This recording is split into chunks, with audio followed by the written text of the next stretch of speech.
You've now been kind of in the wine industry for almost 20 years, like 17, I believe. Yeah. Would you, and normally I ask this question to winemakers, but would you consider wine art? Absolutely. Okay. You know what it was? I came out of competitive healthcare when I got into this industry, and my first thought was, why do they want to take our grapes? What do they want to take from us? Right? It was all about, do they want to know our secrets? Do they want to know, I had no clue. And pretty early on, then I just learned about this series of hundreds of decisions that are made both in the vineyard and in the winery.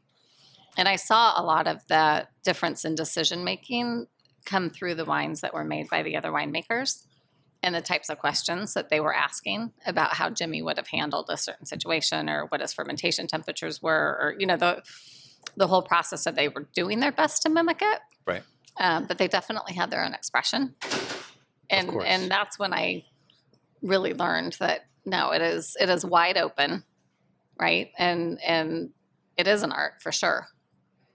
I would agree.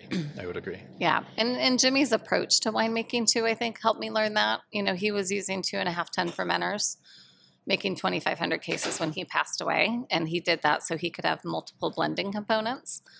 And, we still use 2.5 ton fermenters, making 17,000 cases. Wow. For that very same reason, so that you can kind of get to style and balance for a particular wine without having to manipulate it, because you've treated that clone from that particular vineyard separate and by itself the whole way through the winemaking process. That's amazing that you're still, keeping that same philosophy. And yeah. No, that's great.